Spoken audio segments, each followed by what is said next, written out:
Sí, ya. Ahí está. Y acá.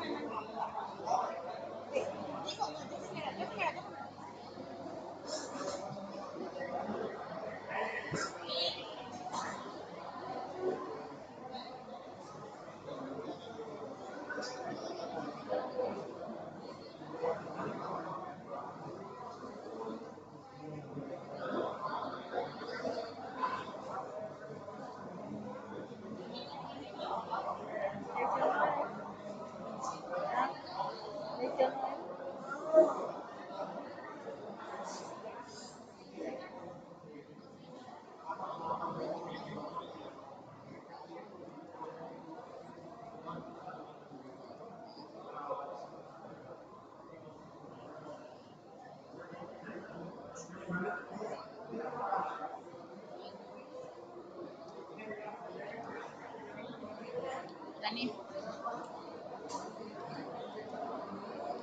para que salga solamente este.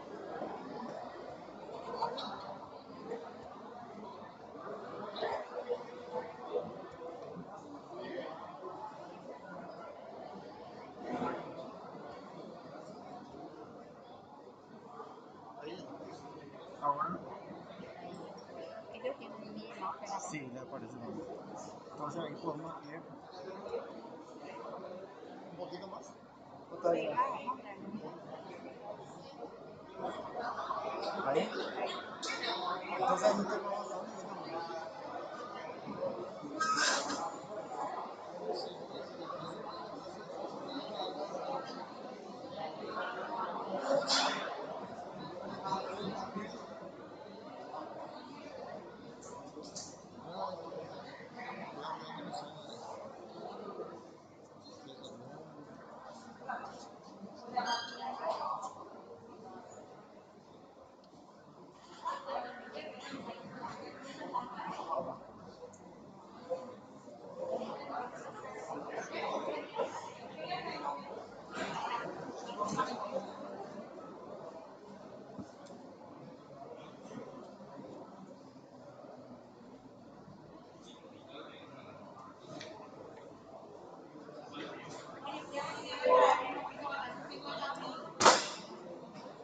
Con lo que estén, vamos.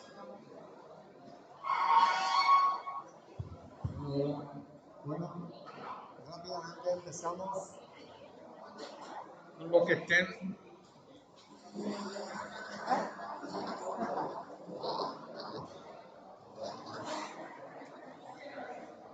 Bueno, atentos.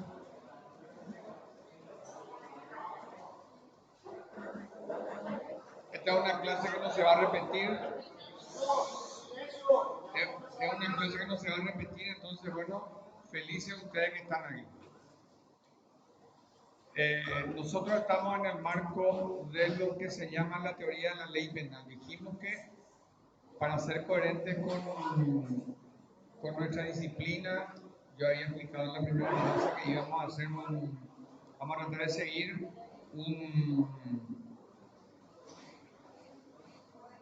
un ordenamiento, ser coherentes con la materia. Vamos a desarrollar todas las bolillas, pero vamos a saltarnos para seguir justamente el desarrollo de esta teoría, ¿verdad? En la teoría de la norma penal ya desarrollamos, ¿verdad?, hasta principios, y después de eso viene, bueno, nosotros tenemos que saber cómo se interpreta y cómo se aplica la ley penal en el tiempo y en el espacio, y también brevemente cómo se aplica a los menores. Entonces, con esas tres lecciones terminaríamos la teoría de la ley penal. Solo que en el programa actual, este tema de la aplicación e interpretación de la ley penal está en la lección 9. Claro. Entonces, para que tengamos una coherencia en el entendimiento, por eso es que vamos a hacer de esta manera. Vamos a hablar ahora de aplicar e interpretar la ley penal.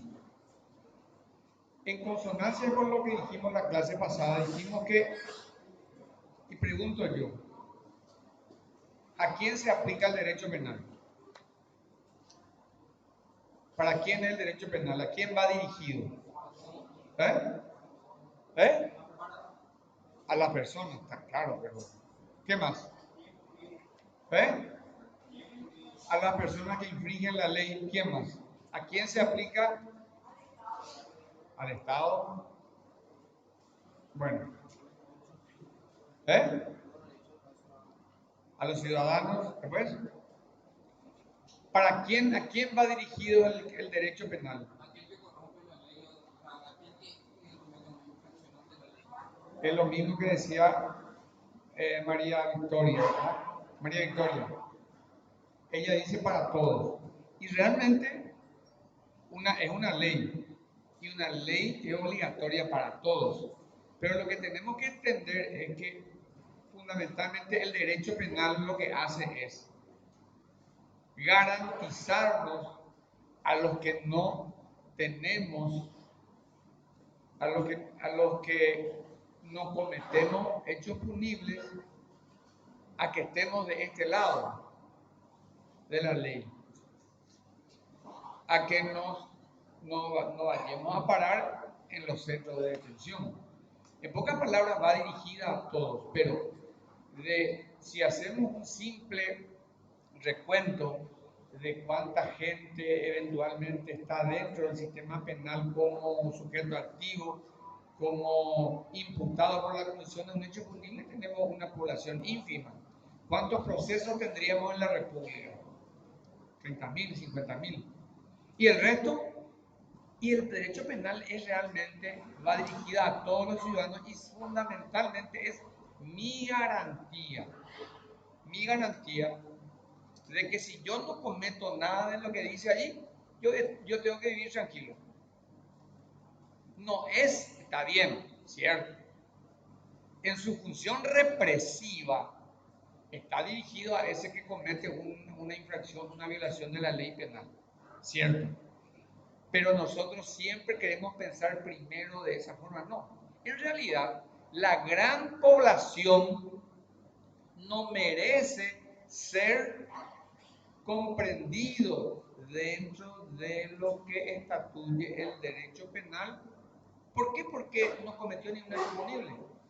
Y esa es la garantía que tiene que darnos un código penal, una función de garantía de libertad.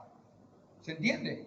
O sea que todos conocemos la ley, pero en realidad el hecho de que nosotros no cometemos un hecho punible, estamos bien entonces, ¿verdad? No se nos aplica directamente el Código Penal de tal forma que no se nos imputa por la comisión de un hecho punible, pero indirectamente viendo estamos así, ¿verdad? Entonces, al final le sirve a todos los ciudadanos y cumple una función de garantía a la ley penal. Eso veíamos la clase pasada, ¿verdad? Nos garantiza la libertad en todos sus ámbitos, ¿verdad? De que yo pueda ir, de transitar, de tener libertad de expresión, de trabajar, ¿verdad? Si es que yo no infrinjo, tranquilo. Ahora, tengo que preocuparme si cuando eventualmente cometo o violo alguno de los bienes jurídicos contemplados en el Código Penal, ¿verdad? Dijimos, y hoy la profesora le va justamente a entregar el detalle del trabajo práctico. Nosotros siempre en el índice tenemos que ir mirando y en cada hecho punible siempre se está violando bien jurídico. Pero una violación, decíamos, de manera seria, de manera ya severa. Entonces, el derecho penal cumple esa función garantizadora de la libertad. Busca brindar al individuo de que solo serán reprimidas penalmente las acciones que la ley considere delito. Así de simple, ¿verdad? Entonces, decíamos también siempre que por eso el derecho penal es de última ratio, es derecho penal mínimo. ¿Dónde está nuestro...?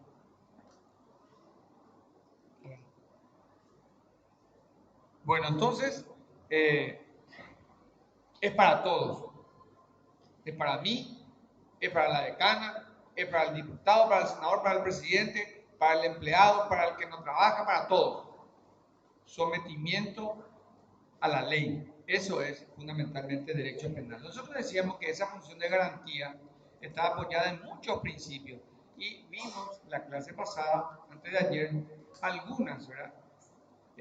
Al hablar del principio de legalidad, vimos que también hay otros principios que vienen de la Constitución y lo que veíamos es que la Constitución en muchísimas partes, prácticamente en todos sus articulados, está conectado con el derecho penal. Por ejemplo, el derecho a la vida, lógicamente, garantiza la Constitución y quien atenta contra la vida, pues, podrá ser imputado. El derecho a la libertad, el derecho a la seguridad, ¿verdad?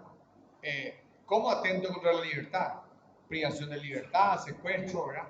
Seguridad en el tránsito, seguridad de otras maneras manifestadas, ¿verdad? También me garantiza la defensa en juicio. En fin, muchísimas normas están en la Constitución conectadas a estos principios de la libertad. La propiedad privada, ¿qué pasa si yo violo una propiedad privada? Depende si es algo urbano o algo rural, ¿verdad? La invasión de inmuebles ajenos, ¿verdad? Un atropello de domicilio. ¿Se entiende? Entonces siempre la Constitución va delineando esos derechos básicos y el derecho penal protege eso, pero no todo. Siempre dijimos también que el derecho penal es fragmentario, porque nuestra intención pues no es que todos los ciudadanos estén en las cárceles.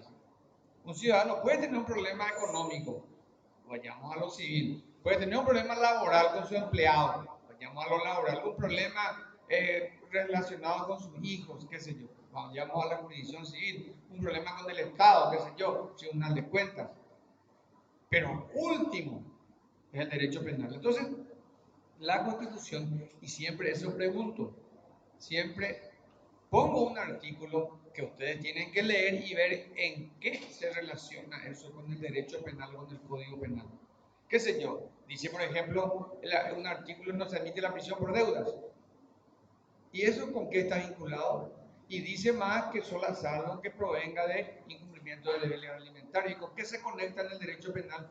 Y pues, ¿cierto? No vamos a encontrar ninguna norma que diga que por deuda uno puede cometer un hecho punible, pero ahí lo que se llama el incumplimiento del deber legal alimentario. Entonces ahí se conecta la Constitución o el derecho a la vida. Ah, no, la vida está protegida en el capítulo tanto. Y así vamos encontrando y esa relación siempre tienen que ustedes hacer. Y siempre eso pregunto como idea de cada uno. Y ahí es que muchas veces se tranca. Es penoso ver cómo nos pueden articular, ¿sí?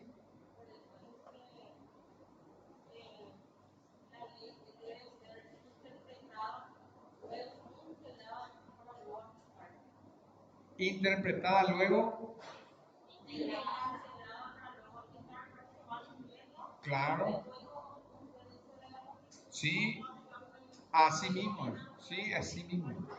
Excelente. Decíamos eso en la clase pasada, ¿verdad? Entonces, hablábamos del principio de determinación, ¿verdad? Que es una garantía saber, entender, ver que el principio de legalidad exige solamente que las conductas tienen que estar estrictamente determinadas, que se tiene que entender que cualquier ciudadano tendría que entender qué es lo que dice su código penal, justamente para no infringir eso que dice el código.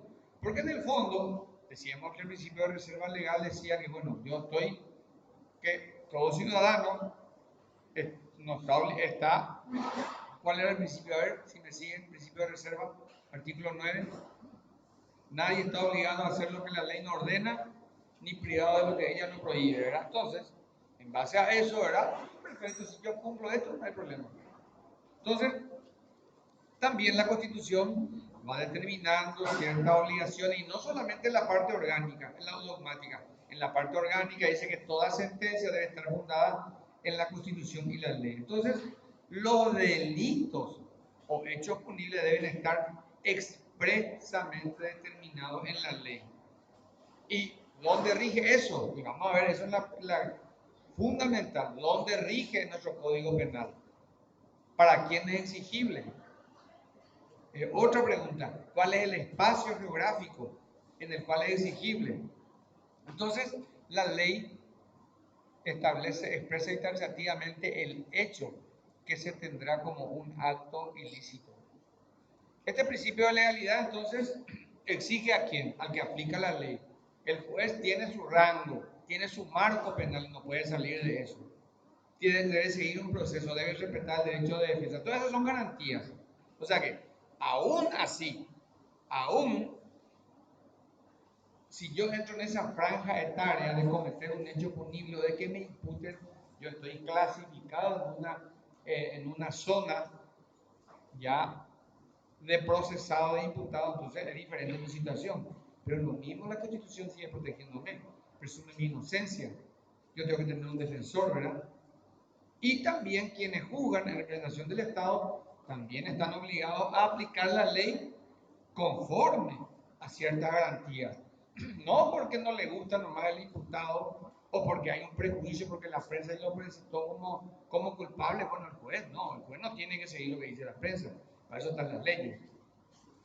Entonces, el principio de legalidad exige a todos los ciudadanos, exige al que aplica la ley, exige al propio Parlamento que dictó la ley.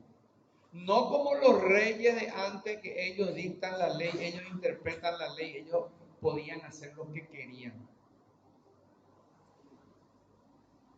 El Parlamento también de alguna manera no de alguna manera, realmente se limita. Por más de que ellos son los dueños y señores en un sistema democrático representativo de elaborar y de dictar las leyes, de sancionar las leyes, ellos también se obligan por esa misma ley. De eso entonces nace aquel principio que decíamos nosotros, ¿verdad? Nulo crimen, nulo el crimen, no la pena, nula es la pena, sin una ley cierta, escrita, estricta y previa. Todo es un adagio latino completo que en los libros ustedes van a desarrollar de manera así mucho más precisa. La ley debe ser cierta, certera. La ley debe ser escrita. La costumbre no sirve. La ley debe ser estricta en su definición y la ley debe ser previa al principio de ley anterior que viene de ese propio artículo 1. Le decía yo también, bueno, es un principio básico, ¿verdad? Pero que en gran medida de quién depende que esto sea realidad y de los operadores de justicia. Cuando hay un proceso, empieza un proceso de la mayoría de los casos con un fiscal. Y ese fiscal automáticamente se dirige contra quién, contra un individuo, el imputado. Tenemos dos allí. Tercero, ese imputado tiene que tener un defensor. Cuarto, hay una persona que debe arbitrar ese conflicto que existe por la aparente violación de un bien jurídico, ¿verdad? Es el juez. Entonces se dan cuenta ustedes que todo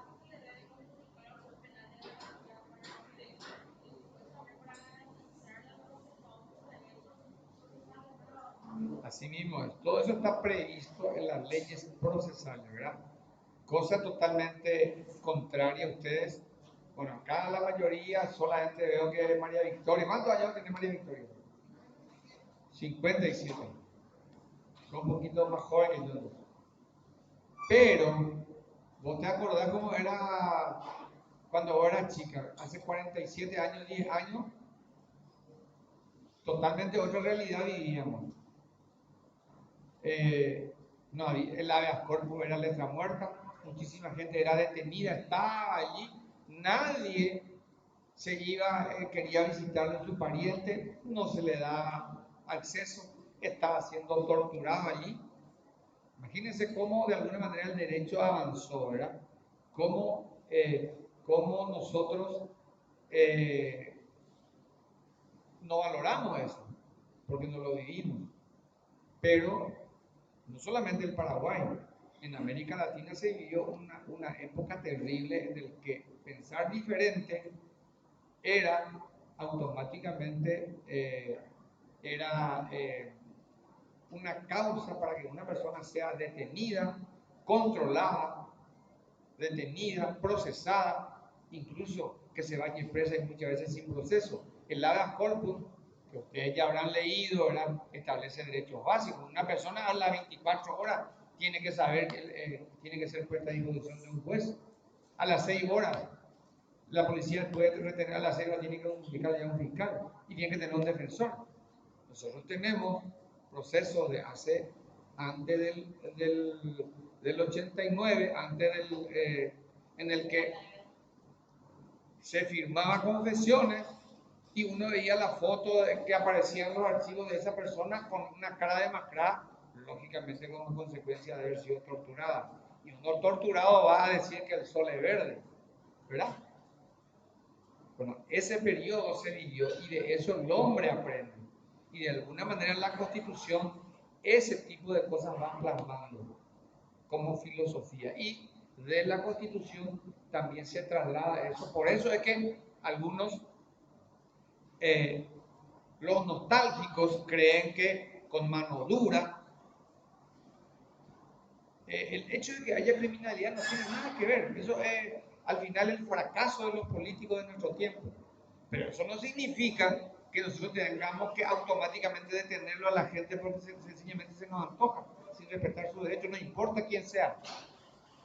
Hay principios básicos del hombre, por eso nuestra Constitución primero habla de la dignidad, la base, la dignidad, la libertad y la igualdad. No importa quién sea. Todo eso entonces se traslada al derecho penal. En ese mismo marco, lógicamente decimos también que como función de garantía está prohibida la retroactividad, ya hablamos también de eso, ¿verdad? Las leyes disponen para el futuro. La irretroactividad es absoluta, ¿verdad? En principio, pero sin embargo, solamente esa retroactividad puede producirse cuando va a ser más favorable al encausado, al condenado. Pero, sí.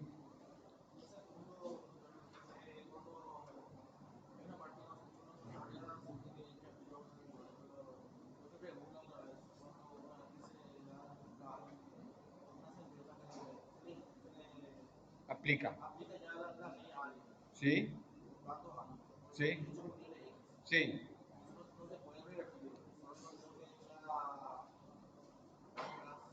Bueno, vos estás diciendo que cuando hay una sentencia, ya esa sentencia es inmutable. Bueno, eh, en principio esa es una regla. Esa es una regla en el derecho civil, en el derecho laboral, ¿verdad? Pero, ¿qué dice la Constitución? ¿Por qué? Porque se rige por una ley que ya existía cuando ocurrió el hecho. El momento del hecho, eso vamos a estudiar la lección siguiente, aplicación de la ley penal en el tiempo. Ahí vamos a ir, pero para nada más que para seguir el hilo de tu intervención, es cierto, pero en derecho penal hay una gran excepción. El espejo retrovisor puede irse hacia atrás. El hecho ocurrió hace años ocurrió, pero se va a regir por una ley de ahora, solamente cuando va a ser más favorable. ¿Y por qué no es en la situación de que la ley va a ser más desfavorable? Pongamos el simple ejemplo del secuestro. El secuestro tenía pena de 15 años, máximo cuando se sancionó el código. ¿verdad? 15 años. Estamos hablando de pena máxima de techo, ¿verdad? Bueno, ¿y qué pasa si nosotros ahora queremos aplicarle y vemos cómo se le mató a, cómo se le mató a esta chica Cecilia? Hace poco se revivió otra vez el detalle, ¿verdad? Que se haya dictado y se dictó una ley y se le quiera aplicar la ley de ahora a 30 años. ¿Se puede hacer eso? Pero fue horrendo lo que hizo, ¿verdad? Bueno, entonces, eso no se puede hacer, pero se puede hacer cuando es favorable. Y la propia Constitución habla incluso de procesos fenecidos, cuando se plantea lo que se llama la revisión. Vamos a aplicar, bueno, y esa es la forma de aplicación de la ley penal más favorable. O sea que el secuestro, pongamos al revés, El secuestro antes tenía 20 años de pena y resulta que ahora tiene 10 años de pena. El mismo hecho se puede aplicar a una persona que todavía no haya sido condenado. Sí se puede aplicar. ¿Se entiende? Entonces, las reglas, bueno, nada más que yo doy ejemplo, ¿está bien? ¿Qué quería decir? No, quería ver más entendido. Supongamos que a mí se me había condenado a 15 años. Sí. ¿Por qué? Por secuestro. Sí. Yo empiezo con 5 años de condena. Sí. Mañana sale y dice, bueno, va a ser 10. Sí. ¿Aplicaría por una acumulación de condena? Absolutamente está prohibido eso. Pero tampoco, yo estoy dando ejemplos genéricos, ¿verdad? Para que ustedes entiendan que solamente se puede aplicar a favor de. La clase siguiente vamos a hablar de aplicación de la ley penal en el tiempo con precisión, artículo 5, y vamos a ver todas las variables que pueden darse. Pero desde ya les anticipo, cuando es favorable sí se puede hacer. Y ocurrieron muchos casos. Incluso la ley permite hoy en día que un proceso que hace 20 años estaba, vamos a suponer, hace 20 años alguien fue condenado por homicidio y resulta que después de 20 años se comprueba, no era él, era una persona parecidísima a él, todas las pruebas parecían conducir a él y alguien en el lecho de su muerte confiesa, yo fui el que le maté a fulano y da los elementos de prueba y no fue el otro. Entonces, la revisión. En derecho penal se permite lo que se llama la revisión cuando hay elementos de prueba nuevos, hechos nuevos que pueden llevar a eso. Y es muy lógico, ¿verdad? Nosotros ese tipo de cosas, por ejemplo, no teníamos todavía, recién ahora, ¿verdad? Lo estamos teniendo. Pero solamente ese principio de irretroactividad decae, ¿verdad?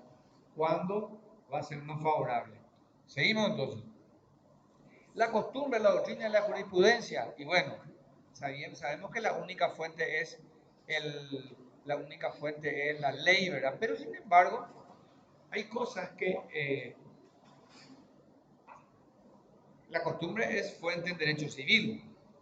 Las costumbres se van convirtiendo en leyes, ¿verdad? Hay malas costumbres que por algo se convierten en leyes. Estoy hablando de muchas cosas, muchas malas costumbres que tenemos, ¿verdad? No usar casco, por ejemplo, ¿verdad? Es una mala costumbre. Y no porque todo el mundo no use casco vamos a derogar la norma que diga no usar casco, porque está demostrado que eso es para la propia seguridad de quien está manejando una moto, por ejemplo, ¿verdad? Por dar un simple ejemplo, ¿verdad? Son malas costumbres, pero pongámosle las buenas costumbres, pueden ir generando derechos, ¿verdad? En lo civil, en lo penal nunca, porque es solamente la ley. Pero muchas veces ocurre que algunas costumbres el legislador lo toma y al final lo convierte en ley. Ahí recién es exigible. ¿Se entiende? La doctrina, y la doctrina, los autores van desplegando ideas, ¿verdad? Respecto a muchísimas cuestiones. Y en derecho penal, en la labor que cumple la doctrina es muy importante. ¿Por qué? Y partiendo del propio principio de legalidad, ¿verdad? El principio de legalidad exige, dijimos, lo repetimos hoy, que el hecho, la conducta, el comportamiento que se traduce en una acción con una omisión debe estar previsto de manera fácilmente entendible, estricta, determinada y precisa en la ley. ¿Dónde? ¿En el Código Penal o en una ley penal? O sea que yo tengo que entender cuál es lo que es, qué es lo que yo no tengo que hacer. Y si hago, me puede caer una sanción del derecho penal. Eso es un derecho fundamental. Pero el derecho penal muchas veces no es tan perfecto. Y los códigos penales de pronto tienen también falencias o no han superado, a pesar del tiempo, muchísimas barreras, ¿verdad? No se han puesto de acuerdo los autores, ¿verdad? Y como en todo, Nuestro derecho penal responde a alguna corriente, a alguna filosofía, ¿verdad? Nuestra constitución tiene una filosofía, un estilo. Y el derecho penal también nosotros, bueno, respondemos a un estilo, a una filosofía. Bueno, nuestro modelo es el Código Penal alemán, el Código Penal garantista, ¿verdad? En gran parte, ¿verdad? Por ejemplo, ya dijimos, ¿verdad? Porque tiene que ajustarse a la Constitución, ¿verdad? En muchas partes tiene también defectos, pero en ese marco es que, sin embargo, hay normas penales en las que de pronto únicamente tenemos que valernos de otros elementos externos del derecho penal para entender de qué estamos hablando. ¿Quién tiene un código? A ver, artículo bien fuerte. Artículo 107 le pongo. 107. Para que entiendan de qué estoy hablando. 107. Código penal. No hay constitución.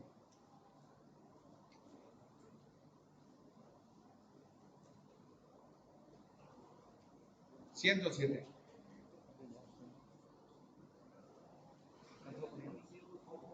Sí, homicidio culposo, 107. Fuerte. El que por acción culposa causara la muerte de otro será castigado por pena privativa de libertad hasta 5 años. Bueno, el que por acción culposa causara la muerte de otro será castigado con pena privativa de libertad hasta 5 años o multa. Estamos hablando de un homicidio, pero culposo.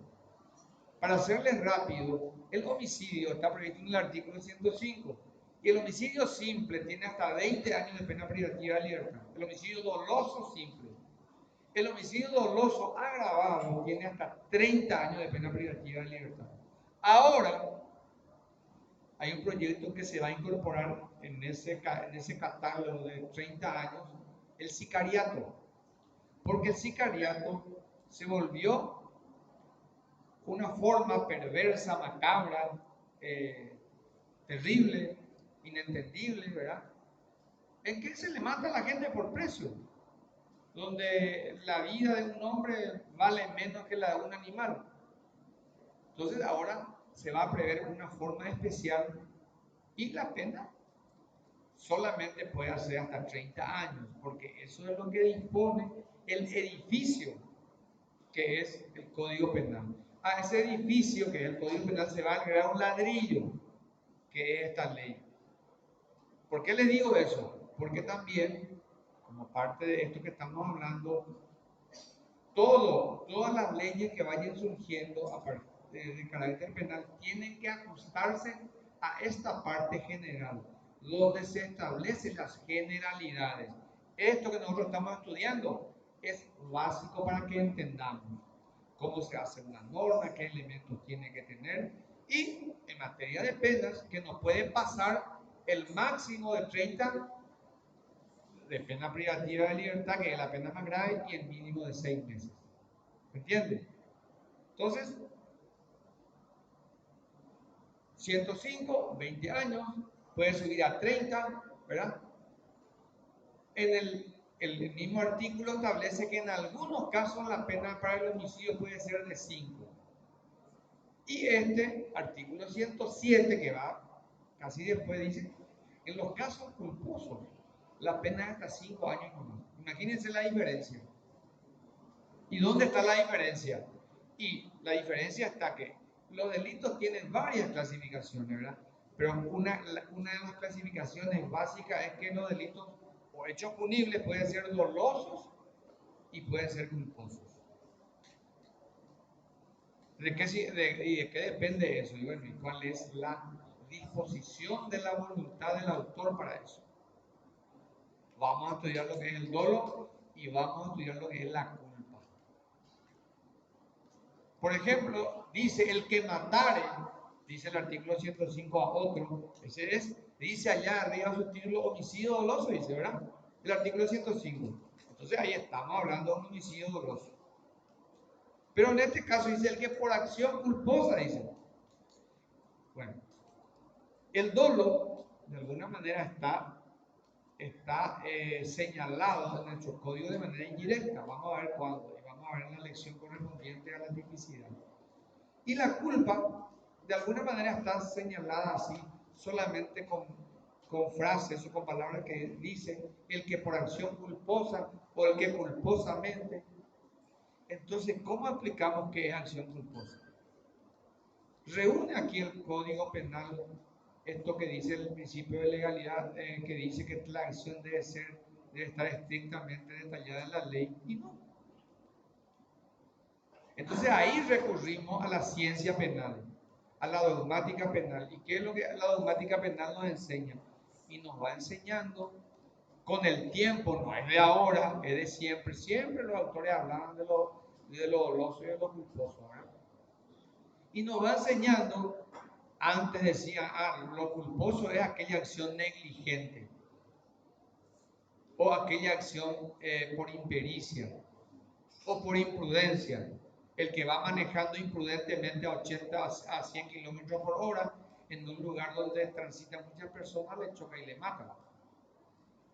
Nadie normalmente en un accidente de tránsito puede decir y determinar que quería luego matarle.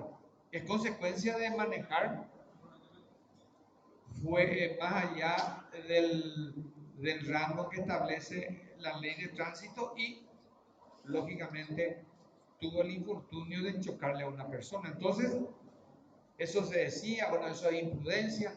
Hoy en día, la acción culposa, vamos a desarrollarlo, lo estoy nomás llevando al campo para que entiendan, ¿verdad? ¿Cómo sirve la doctrina? ¿Cómo sirve la jurisprudencia? La acción culposa es la violación de la regla del deber de cuidado de cualquier persona. Cualquiera puede cometer un hecho punible culposo. Manejando, el arquitecto que construyó esto resulta que no previó cosas básicas en la construcción y un día se cae sobre la cabeza de usted y le produce a calle Caguazú acá. Y el arquitecto va a ser responsable porque podemos llegar hasta él. Por ejemplo, ¿verdad? O el médico que deja una gasa en una operación quirúrgica. O cualquiera, ¿verdad? Entonces, la violación de las reglas del deber de cuidado es lo que dice la ciencia y eso no dice el código. Entonces, construimos algunas ideas del principio de legalidad en base a la ciencia penal y lo que se llama la dogmática penal, la que determina que un juez no se salga por la tangente y agarre y traiga una teoría totalmente de otro derecho, ¿verdad? No, el derecho penal está la línea de pensamiento y la línea de conducción para entender qué es lo que es acción culposa. ¿Me van entendiendo, verdad? Entonces, ahí es que nos sirve la doctrina y nos sirve también, y los jueces recogen eso. No es que la acción no está prevista, la acción está prevista como acción culposa, pero ¿qué es acción culposa? Un paso más. Y ahí es donde entran los autores y esos autores nutren los procesos, de esos autores habla la querella, el fiscal, la defensa, y así se forma un proceso, se dicta una sentencia y eso se convierte en jurisprudencia. ¿Se dan cuenta? Entonces es así. Por eso es que, cierto, la doctrina directamente no es fuente de derecho penal, es fuente indirecta, porque los autores, porque los jueces se valen de lo que dicen los autores para entender qué es acción culposa y muchas otras cosas más. Y eso ocurre en todos los códigos penales. Entonces, ahí está el valor de la costumbre, la jurisprudencia. La analogía está prohibida. Yo no puedo traer un caso de otro derecho, o no puedo traer un caso del caso de la Argentina y acá aplicar en el Paraguay. Ni las penas, ¿por qué? Porque el Paraguay es soberano y tiene que regirse de acuerdo a lo que está nomás en el código. Ahora, esa analogía es aplicar una ley diferente o un caso diferente Es una manera de aplicar la ley. Para un caso o no previsto, eso no se puede hacer en derecho penal. Pero sin embargo, ya la doctrina hoy en día acepta la analogía in bona partem. ¿Qué significa eso? Que hay casos que yo sí puedo, que me permite la ley aplicar análogamente a algunos casos. Y ejemplo concreto es lo que está previsto en el artículo 105, inciso 3. El artículo 105, inciso 3, atiendan bien, para que entiendan lo que es, ¿verdad? Determina que 105, inciso 3. El homicidio es el homicidio atenuado. Matar al padre, a la madre de 30 años, al hijo, al cónyuge. Pero dice el artículo 107, sin embargo, dice, en los casos de excitación emotiva, dice, que sé yo, voy a poner un ejemplo grotesco. Se va el papá borracho en el campo, viene con su bacha y le está pegando a su esposa. Le está pegando allí y viene el hijo y le da una trompada al papá y cae y el papá muere. Está matando al papá, ¿verdad? Eso puede ser incluso hasta defensa propia. Pongamos que no es defensa propia, que es un grado de excitación emotiva. Entonces la pena puede ir solamente hasta 5 años allí. Le mató al papá, 105 inciso segundo, pero le mató en un estado diferente. Entonces esos son los casos de atenuación. Excitación emotiva, dice allí, si leen el artículo 105, compasión, dice, desesperación, dice. En esos casos, cuando por desesperación yo actúo y le mato a otro, se comprueba ese estado límite crítico, la pena puede ir hasta 5 años más. Sí.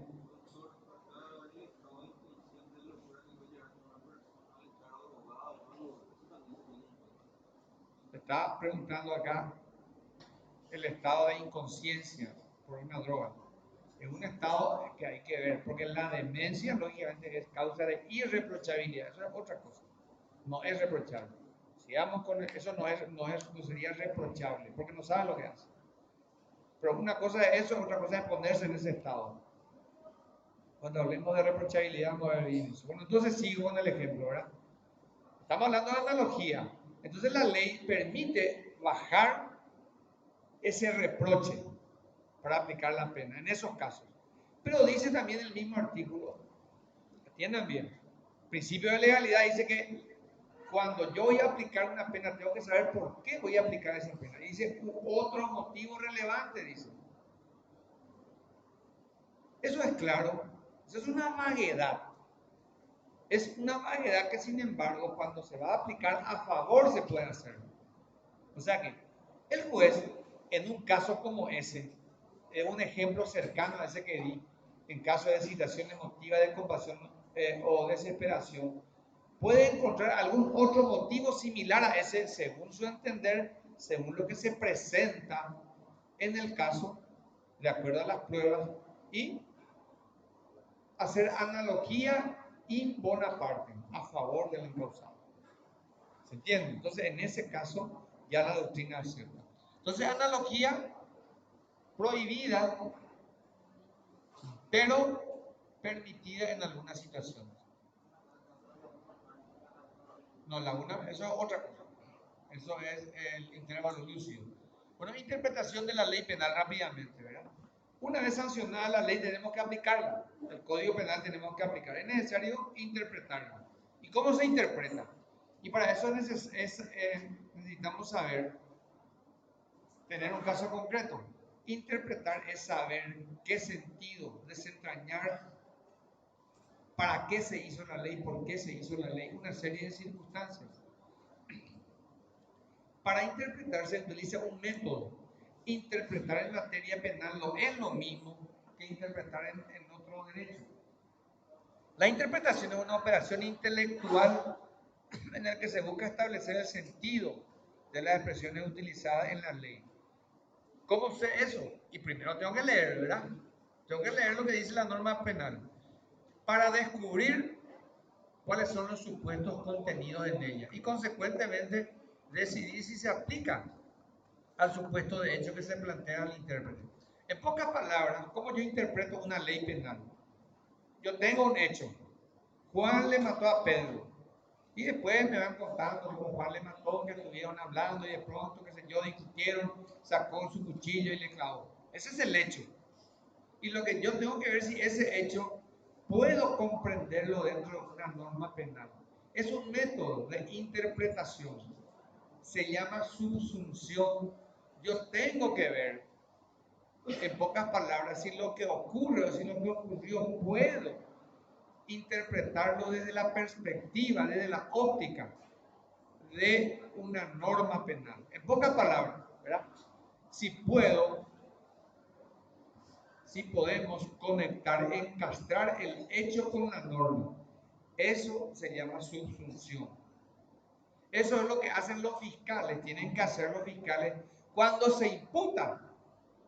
Ahí, esa imputación, con esa imputación el juez, el fiscal, está diciendo, este cometió un hecho punible, hay seria sospecha. ¿Y por qué cometió? Y porque este es el hecho que cometió y eso se comprende dentro de lo que dice este artículo del Código Penal. Hizo un proceso de interpretación allí, ¿verdad?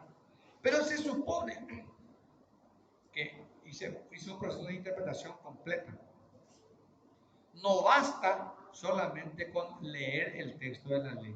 O sea que hay muchos caminos que recorrer. No vamos a terminar hoy la clase.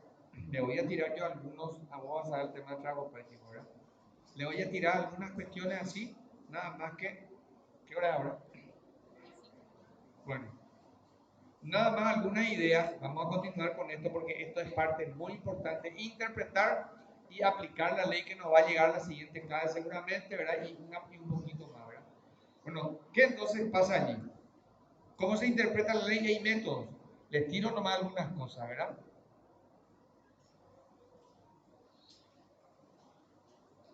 Método de interpretación. Primero la interpretación legislativa, la que hace el legislador, la judicial, la que hace el juez, y la doctrinaria que hacen los autores. Según el método, normalmente esta es la que más se hace y se detiene allí. La gramatical, ¿verdad? Es la más común, se basa en el significado semántico del texto legal. Sencillamente se lee la ley, sí, esto coincide. Pero tengo que ver todos los detalles. ¿Y qué pasa después? Se tiene que hacer una interpretación teleológica. ¿Para qué se dictó la ley? ¿Cuál es el sentido? Se dictó para... Entonces eso implica analizar en el contexto. Sistemática, interpretación sistemática. Se relaciona con otros preceptos. Por ejemplo, si yo analizo que una persona va sin su registro de conductor y le detiene la policía y le dice, no, esto es en posición al peligro del tránsito terrestre, tengo que ver si eso coincide con la norma. ¿Dónde está? ¿Qué dice? ¿Por qué no tener registro implica exposición? Y no se trata solamente de leer el texto de la norma, sino interpretar para qué se dictó la norma. Y se dictó para proteger la seguridad en el tránsito. ¿Y por qué? Porque ese hecho punible está dentro del capítulo de seguridad. ¿Y qué es la seguridad? Es un bien jurídico muy importante. Entonces se dan cuenta ustedes que no se trata solamente de leer lo que dice la norma o que alguien le regala a un funcionario una empanada y una Coca-Cola y eso ya es soborno, ya es cohecho. Tampoco. Aparentemente si vemos así, sí es. Pero tenemos que seguir un método y recorrer un camino. Método justamente eso, recorrer un camino para llegar a un fin. Y hay varios métodos. Y en materia penal eso es muy importante, muy relevante. Y lastimosamente no se hace. ¿Y cuándo tiene que hacerse? Y precisamente el fiscal tiene que hacer cuando empieza el proceso. Ya. No completamente porque tiene a lo mejor pocos elementos, pero tiene que hacer ya, tiene que seguir ya un método que muchas veces no se sigue. Pero en fin, vamos a profundizar toda esta parte del método de interpretación, ¿verdad? Vemos entonces la gramatical, teleológica, sistemática y progresiva, y también la declarativa, la restrictiva y la extensiva. Vamos a continuar con esto, pero quería nomás tirarle ya. Sí.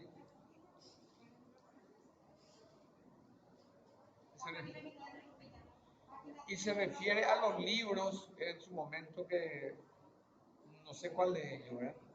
Bueno, acá terminamos, acá la profesora le va a hablar del trabajo práctico. Y después nos pidieron tiempo, creo que ustedes están en proceso. Les cuento que yo estoy ajustando algunos días que están con el doctor Navarro, seguramente mañana van a estar otra vez. Yo digo el miércoles y el jueves lo tomamos normalmente. Bueno, como venía yo ya diciendo a ustedes que van a tener un trabajo práctico individual manuscrito totalmente hecho a mano. A excepción de la carátula, les voy a permitir que hagan, puede ser computadora. Van a presentar en una carpeta de estas común o las que ustedes quieran. Porque no existe un requisito especial para la carpeta, pero esta es la más común, la más barata y aceptamos.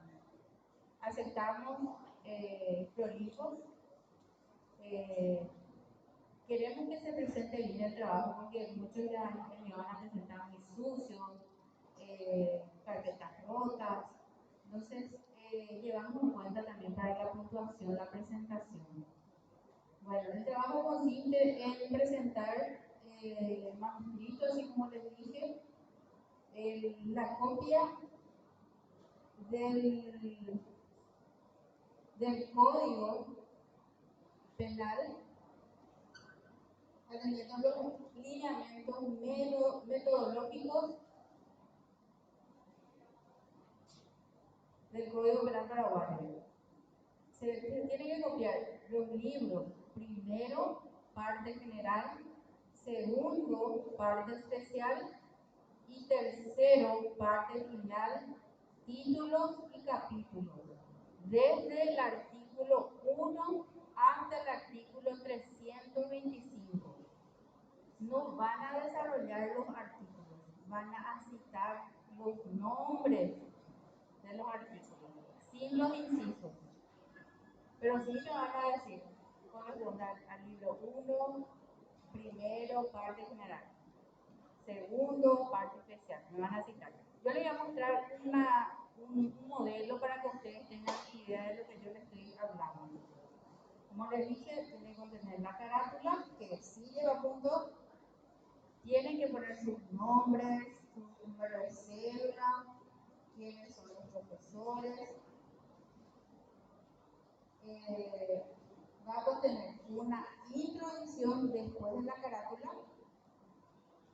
La introducción consiste en que ustedes me van a tener que explicar en qué consiste el trabajo. Atiendan bien eso. Cuando desarrollen todo el índice, van a terminar con una conclusión para saber qué les pareció el trabajo, para qué les sirvió. Una opinión personal de ustedes. Va a valer 10 puntos. No existe mandar a hacer, tienen que hacer ustedes mismos. Nosotros vamos a comparar sus letras con sus exámenes. Y si mandaron a hacer, van a perder puntos. Ya les avisamos porque tuvieron casos que sí. Inclusive hay personas por ahí, por 100.000 y eso mandan a hacer. Igualito me traen, igualito la letra, el color, de repente el bolígrafo lo que cambian, pero después la letra igualito, la conclusión, la introducción es todo igual. Entonces si van a perder puntos, vale de puntos. Y les ayuda a ustedes siempre esto para llegar a habilitar en el examen, para el examen final. Así es que aprovechen y hagan. Aparte les va a enseñar a ustedes a manejar por lo menos ya el código, ubicar los artículos. Es como que van a estar estudiando ya ustedes lo que es. ¿Perdón? Sí, voy a llegar a eso. Nosotros habíamos marcado una semana antes del primer parcial. Fecha no tenemos todavía. Creo que chicos que deben pasar de la otra fecha. Y hay materias que van marcando.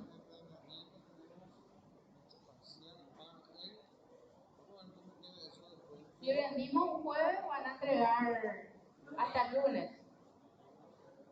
Y viceversa. Si rendimos lunes, van a entregar el jueves. Yo le voy a entregar a los candidatos delegados una copia. Y de hecho, que ellos van a sacar una foto y van a seguro que tirar en el grupo para que no cierren. Pero no es difícil.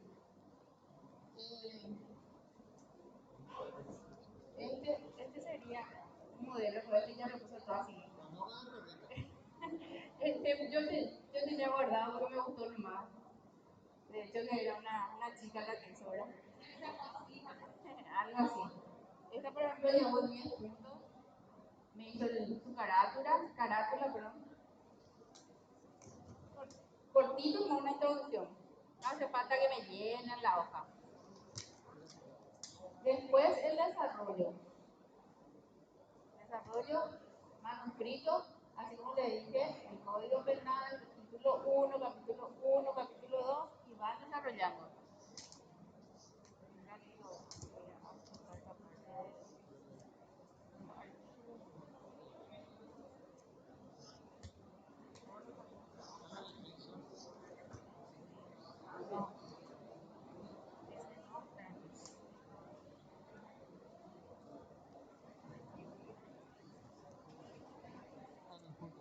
Y aquí se va quitando los artículos y se pone al lado a qué se refiere el artículo. No me van a desarrollar, así como le dicen, los incisos. Es tomar sencillamente el índice y va recorriendo, pero ¿por qué nosotros pedimos acá les muestro la persona? Un código, bueno, ustedes tienen que incluir eso, ¿verdad? Pero todos los códigos tienen la misma, en el panel web tienen el mismo método, ¿verdad? Libro, título, capítulo, artículo, inciso, ¿verdad? Parte. Entonces, ustedes tienen que entender, el derecho penal es muy importante. ¿Por qué pedimos antes? Porque justamente ustedes van a dar ya parcial y queremos, es para ustedes.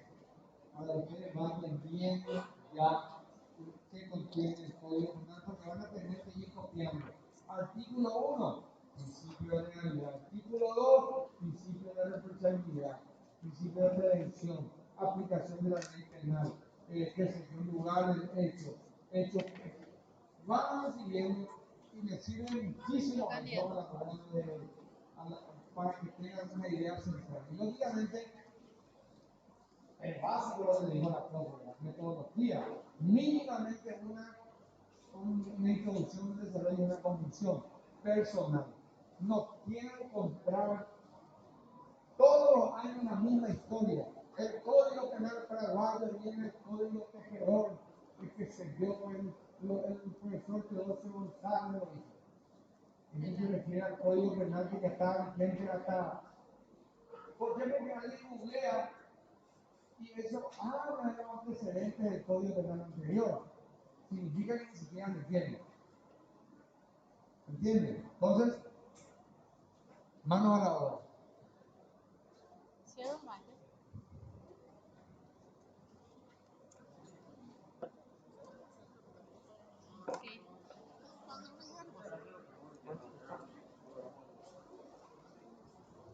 Bueno, muy buenas noches a todos.